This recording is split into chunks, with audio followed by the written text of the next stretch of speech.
Este programa é livre para todos os públicos.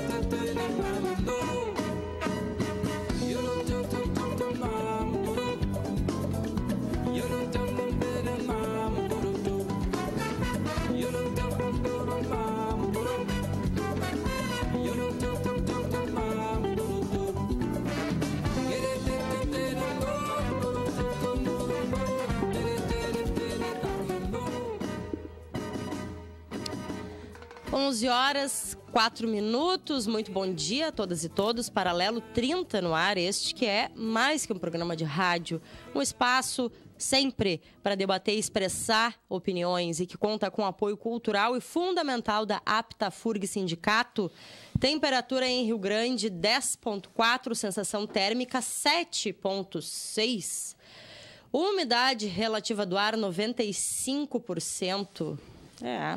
Essa é a leitura atualizada na praticagem da 95, não tô acreditando, assim, para mim tá passando do 100, deu problema lá no medidor. Umidade relativa do ar 200%. Né? E estamos aqui, o Rafa tá se recuperando e eu, o Cristiano. Pô, depois de uma semana. Aqui já com as vozes, assim, rio-grandinas. Isso é a voz rio-grandina, né? Hoje eu tô com a voz, até tô me recuperando, a voz fica boa para fazer programa de rádio, aqui com uma voz rouca. Tá gutural. Tá gutural. Não, é isso que eu digo, são vozes rio-grandinas, porque isso, gente, é algo daqui mesmo, né? Mas tá bem. Não sei, passei uma semana já que meus amigos estavam querendo dividir o meu espólio, nerd. Já. Ele tava, nossa, tu tinha que ver. Nesse nível, se a gente publica conversas do grupo de produção, nossa, né? Tinha... Não pode falar da minha carência doente aí. Até a Marina tava ganhando herança já. Ia deixar um violão pra ela. Aquela melancolia, assim, sempre. Pô, olha a cara de felicidade dela agora, de que a gente morre de uma vez. Que horror. Não, Marina. Não, tá, é isso aí, né? Essa coisa melancólica e grunge. Ai. Mas aqui, ó, segunda-feira, 23 de julho de 2018, iniciando o nosso Política e Sociedade tão esperado, tão temido. Não é? Falávamos disso aqui e, na verdade, desde do início desse período de restrições, período pré-eleitoral, como tem todos os anos, desde a dita redemocratização deste país. Temos um período pré-eleitoral com restrições e indicações. Nesse ano, temos várias peculiaridades, né? Algumas coisas assim que a gente brinca, às vezes, que temos que trazer receita de bolo. Mas não se preocupe, que eu preparei já um áudio, né? Aqui. Preparei um áudio de um militar dizendo não. Não? Quando começar a falar alguma coisa que não pode, ele vai, não. Censurinha básica, tá. Assim, tá bem, não. Tá bem. Não, e não esquecendo que esta instituição, esses veículos, né, rádio e TV da universidade, são veículos de comunicação federal, né? Então, sempre tem aquele pezinho. Porém, e pezinho, né, trazemos para a questão da responsabilidade também das emissoras, né? Mas, paralelo 30, a gente sempre ressalta. E lembro da época que tinha uma frase, né? Não sei se eu digo horrorosa ou polêmica no início, que dizia: não nos responsabilizamos pelo conteúdo veiculado nesse programa. Tinha antes, né? Sim. Acho que era da Apto e da Apro, né? Tinha. Acho que o da Aprofurg também tinha, se eu não me engano. Eu me lembro do DCE também tinha. Todos os programas que, de fato, não eram produzidos pela equipe das emissoras tinham. Era ridículo. Era. Né? Mas relembro isso para dizer que estamos aqui respaldados e respaldadas pela nossa instituição que nos coloca no ar, que é o Sindicato Aptafurg. E acho que sabemos o que fazemos aqui, não sei. Vamos tentar. Olha, imaginamos que sim. Vamos tentar. Olha, né, eu não me responsabilizo pelo que vocês vão dizer. Tá bem. Brincadeiras à parte, descontraímos, 11 horas, 8 minutos. Cristiano Engel, que está aqui com o nosso Política e Sociedade, necessário, digo eu, para este momento, para essa conjuntura e também que aconteça dentro desse período pré-eleitoral, porque não vivemos numa bolha e precisamos, sim, falar das coisas que seguem acontecendo ou até que se intensificam nesse período, né, Sim, Cristiano? sim. Bom dia. Bom dia, Deca, bom dia, Rafa, bom dia, Gustavo, bom dia, Marina. André. Bom dia, o André, lá no Sweet Master. Bom dia a quem dá sentido à existência desta rádio, dessa TV, deste programa, que é quem nos ouve, quem nos assiste neste momento. Já acabou tendo, por outros diferentes motivos, aí uma certa folga. Fazia tempos que não tinha, eu acho, Política e Sociedade.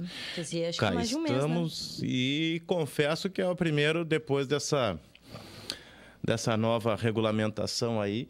E prometo que serei hoje apenas um comedido professor falando aqui, fazendo uma, digamos, um pouco mais acadêmica, análise sociológica, como professor de Sociologia e de Educação desta universidade, para tratar de um tema tão relevante. Ainda que também não tenha como separar, né? A Deca falou aqui deste programa que é produzido e com todo o apoio da APTAFURG, o Sindicato dos Técnicos e Técnicas da Universidade, e falo aqui nesta condição também como presidente da APROFURG, que pelo menos a direção, dá todo o apoio a este espaço, a este programa. Somos parceiros aí, trabalhamos com a solidariedade sindical, solidariedade entre trabalhadores e trabalhadoras. Precisamos cada vez mais, né, Cristiano, dessa união, dessa unidade. Olha só, o Rafa perguntou se tinha nota. Não, eu tenho algumas. Perguntei tu tens, se tu Rafa? queria que desse algumas notas. Na verdade. E, na verdade, eu tenho um informe aqui, mas é mais para o final da semana. Tá? Se tu precisa noticiar algo para hoje, passo para ti, para a gente fazer um breve... Factual não tenho nada, assim. Eram algumas coisas que vão acontecer para frente também. Tá bem, não. Então quem sabe vamos deixar. Vamos deixar o espaço. Eu vou anunciar para quem não acompanhou ou não conseguiu acompanhar pelo Facebook, nossa página Paralelo 30 APTAFURG. Entra lá, curte, manda o teu questionamento, tua contribuição. Constrói o Paralelo 30 com a gente ou liga. Eu tenho anunciado, tá? E peço para quem estiver aí das emissoras ouvindo, vi que no FM Café, em algum dia acho que na sexta-feira passada, anunciaram um telefone diferente do que eu anuncio aqui, tá? Mas o 3232-8968, que eu saiba, é o telefone ainda para entrar em contato também. Acho que temos outro também, né? Mas acho que tá bem 3232-8968. Quem quiser ligar, questionar, sugerir, criticar, estamos aí, esse é o espaço, tá? E anunciando, então, o tema de hoje, além do Cristiano Engel, aqui no estúdio teremos Fernando Pena, professor da UFF, que entrará por telefone conosco e ambos falarão sobre o projeto Escola Sem Partido. Pode falar essa palavra, Nora? Pode. Acho que pode. Acredito que sim. Se não puder, a gente vai ter que mudar o nosso... Ai, meu Deus. Vamos ter que falar de outra Ai, coisa. meu Deus. Quando eu falei política e sociedade, já senti um medinho. Eu brinco... Cristiano, no dia que entramos no ar, depois de toda a readaptação, eu brinco que... Me parece, eu tenho a sensação que tem gente que senta às 11 horas da manhã para assistir a TV com um balde de pipoca, né? Sabe? Quando fica esperando. Pelo sim, pelo não, eu trouxe uma receita de uma torta de legumes aqui. Se for o caso, a gente troca a nossa pauta. Não. Gosto de torta de legumes. Gosto também. Tá, a gente tá muito inspirados hoje. Segunda-feira. Eu tava com saudade já de vocês aqui, olha. Uma semana longe. Rafa fica doente, Cristiano também estava doente, cheio de reuniões. Ainda estou me recuperando. Olha só, nós tá bem, gente. Olha aqui, ó. Falando sério. Vocês querem entrar no primeiro bloco agora ou no segundo com o professor? Não sei. Segundo bloco? Segundo combinado. Ok. Combinado. Eu vou falar sobre isso. Ele está numa atividade lá em São Lourenço do Sul. Ok. Até daqui um pouquinho já trato disso. Não, é isso, só finalizando o projeto Escola Sem Partido, que foi pautado recentemente, e o Cristiano vai nos trazer mais detalhes, o Fernando também, na Câmara de Vereadores de São Lourenço do Sul, e não só lá, né, está por todo o país essa pauta bastante polêmica.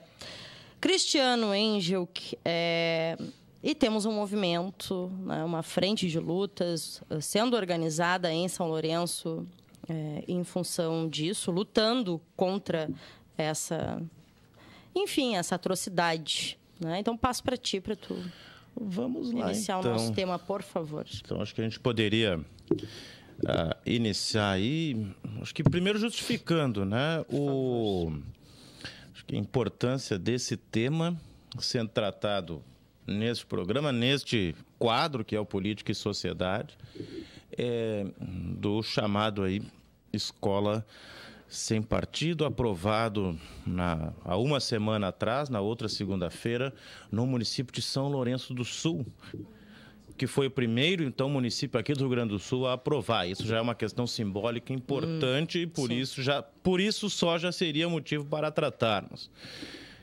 Tendo também o fato de que esta universidade tem um campus em São Lourenço do Sul, torna ainda mais relevante tratarmos aqui no Política e Sociedade este tema. Então, em decorrência desta aprovação, logo 2 dias após, na última quarta-feira, em uma reunião realizada lá na FURG de São Lourenço, com inúmeras entidades, em especial da área de educação,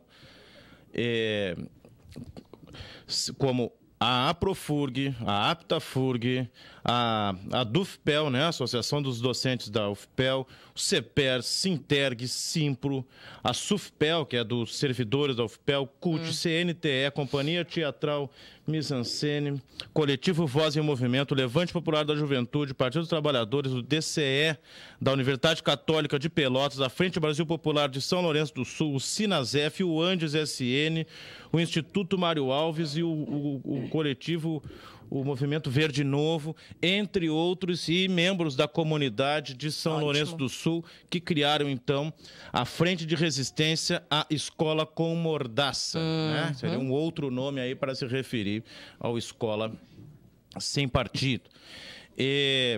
Relato também que na segunda-feira anterior, que seria então foi no último dia 9 de julho, que era para ser inicialmente a votação do projeto, eu foi solicitado, então, e foi indicado o meu nome como presidente da APROFURG, fiz uma fala na Câmara de Vereadores, que acabou sendo a única fala naquele momento, de uma forma crítica ao projeto, justificando, né, porque a APROFURG, como todos os outros órgãos e movimentos, sindicatos da área educacional, se colocavam contrários a este tipo de projeto.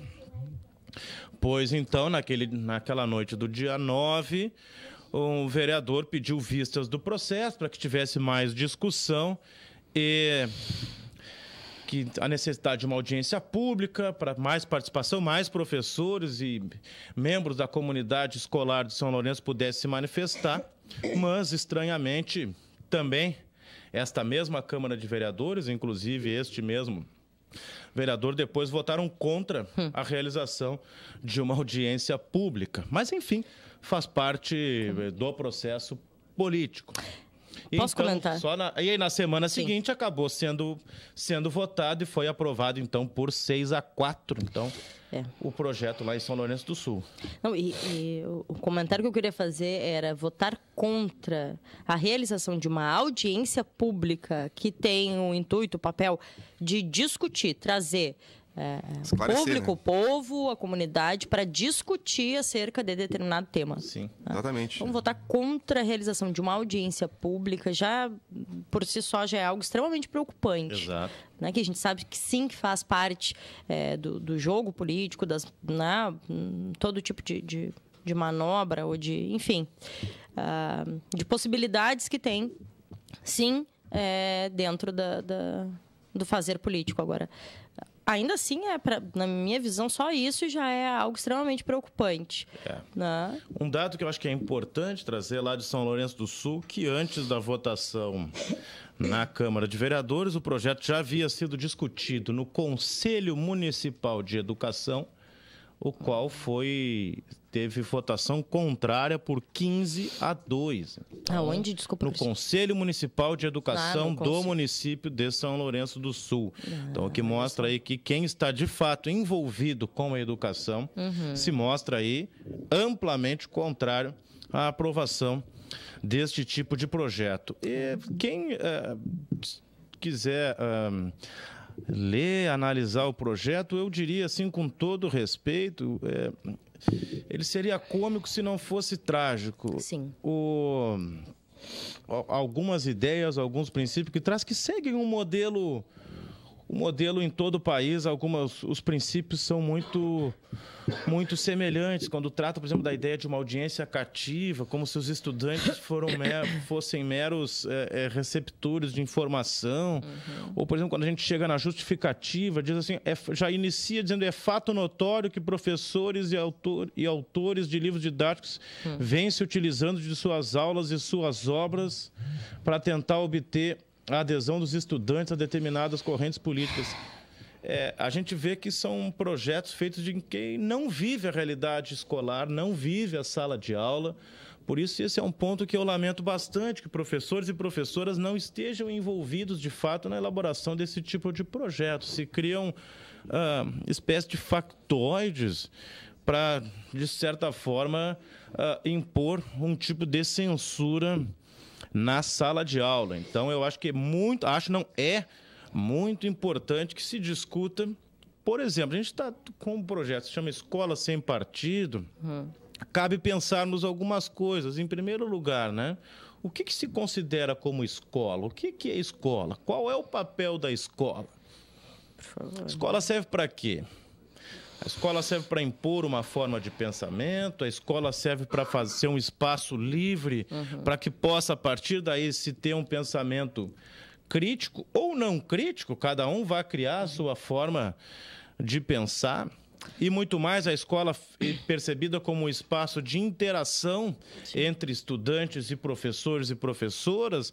Aquela frase conhecida do Paulo Freire, né, que o professor que ensina aprendendo e também quem aprende ensinando, esse espaço de sala de aula. Isso é o princípio fundamental para a gente compreender a escola, o espaço escolar, e não de uma forma tão limitada e de manipulação, e de algo que, sinceramente, quem nos ouve, quem nos assiste nesse momento, seja qual for a sua vida escolar, a sua relação que tem ou já teve com escola, seja como estudante, como pai, mãe, professor, professora, funcionário de escola, vizinho de escola, enfim, sabe que não é esta a realidade. Sim. Existem diferentes visões, diferentes pontos de vista, e que assim se constrói a escola de uma forma livre e democrática, não impondo censura ao trabalho docente. Não, e nós temos, né, Cristiano, dentre tantas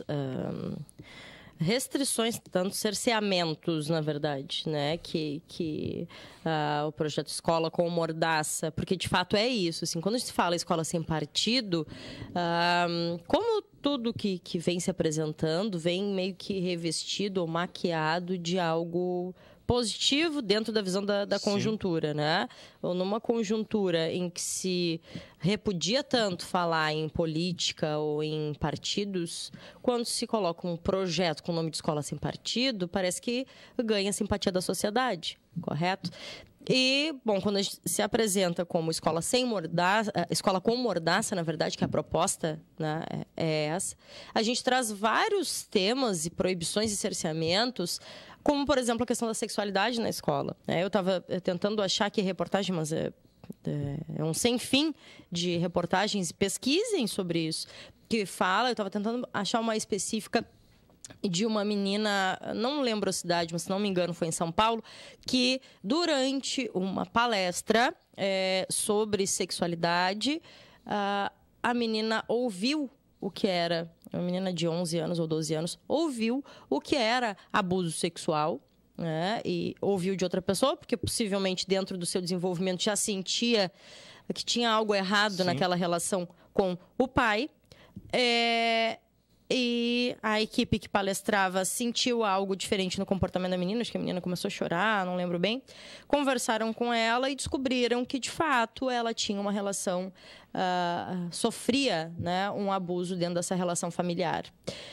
No momento em que um projeto como esse proíbe que não só professores e professoras, né, não só a equipe da escola fale, mas como também traga pessoas para falar sobre temas como este, que fazem parte, sim, do ambiente escolar, familiar, da sociedade em geral. Então, a partir do momento que se proíbe que fale, tu incentiva a continuidade desse tipo de cultura e de relação. Porque é isso. Se a questão da sexualidade é a competência das famílias e o maior número de abusos sexuais, de violências sexuais acontece dentro do ambiente familiar, como é que se resolve isso?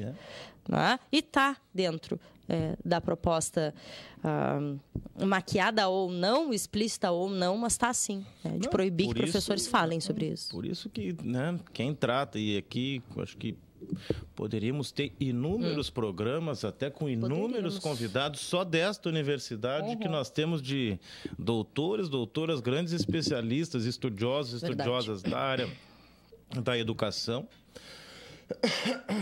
E mesmo quem não seja estudioso, quem vive, ou já viveu, como eu falei antes, né, de alguma forma o processo educativo, sabe o quanto acaba sendo fantasiosa essa perspectiva, primeiro, de colocar a escola como um espaço de doutrinação e a família. E aí já temos um problema, desculpa. Apenas um modelo familiar, como se fosse o berço da moral, de novo. Para alguém pegar uma aguinha. E da forma adequada pro Cris, por favor, de comportamento. Então é bem complicada. Não, e é moralista, né, Cristiano? Moralista. Deixa eu te interromper. Vamos pegar uma aguinha para o Cristiano, mas eu queria muito falar isso. Eu não lembro onde eu estava assistindo, não lembro se era debate, reportagem, mas que falava muito sobre isso, né? Que a gente tem dentro desse neoliberalismo, uma proposta de diminuição do poder do Estado, a questão meritocrática e por aí vai, mas o conservadorismo segue na questão da moral, segue na questão da educação de crianças, jovens. Quer passar? O Rafa está tentando achar um buraquinho para passar. Trouxe uma água para o Cris. Obrigado, mas é Rafa. isso, a gente tem ideias de, digamos que, de diminuição disso, de independência, né, na questão econômica, mas temos uma questão de dependência extrema das instituições, dentre elas a familiar, na questão da moral. Exato. Então se coloca, por um lado, se prega um liberalismo extremo econômico, mas por outro lado, em termos comportamentais, inclusive institucionais, um conservadorismo e uma presença muito forte, de alguma forma, do Estado, o que é bem preocupante. E, bom, né, já falei anteriormente, essa de ver o espaço escolar dessa forma e também a família como um único modelo onde está preservada a moral e os bons costumes, quer dizer, a gente parece piada, a gente está falando isso em 2018. Se nós tivéssemos aí lá nos anos 60, com a tradição família e propriedade, algo que parece que está se resgatando, mas nós estamos em 2018, se trata dessa forma, pensar... Como é que se faz a escola? Quem é que constrói a escola? De novo, quem pensa esse tipo de projeto não vive a escola. Não sabe que há discussão dentro do espaço escolar, que os professores conversam, os professores discutem com direção, com os pais. Né? Essa ideia de que a doutrinação beira, com todo respeito, mas beira o ridículo, esse tipo de argumento. Então, né, pensar a escola, afinal, que espaço é esse, para que ela serve, como ela funciona. Segunda questão. Escola sem partido. O sem é um tanto quanto óbvio, né, que ela deve estar sem partido. E aí me vem a outra pergunta. Sem partido. Eu coloco a primeira questão. Se ela é sem partido, significa que ela é com partido. Que partido é esse? Que partido que tem na escola? Eu já coloco esta dúvida. Que partido existe dentro da escola?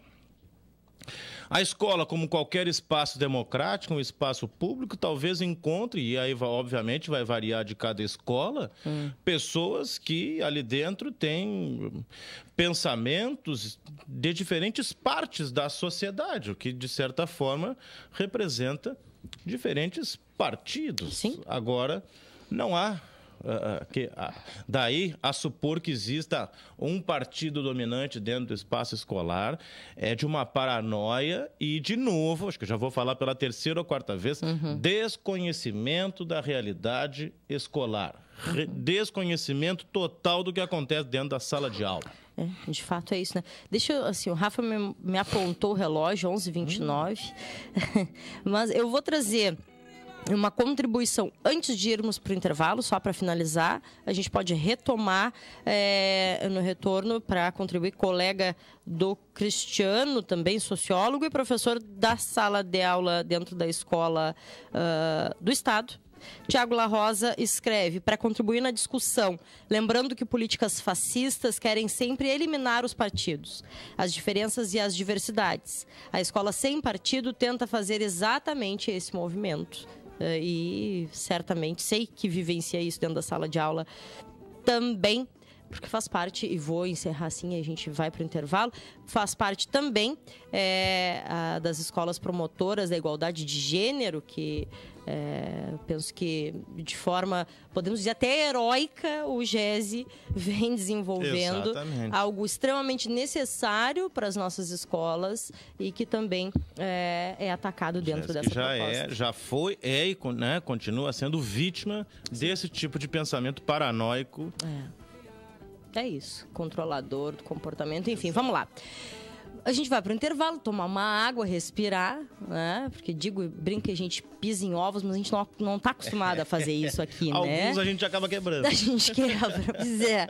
Mas vamos lá, 11h30 em ponto, intervalo no paralelo, segundo bloco daqui a pouquinho, vamos lá.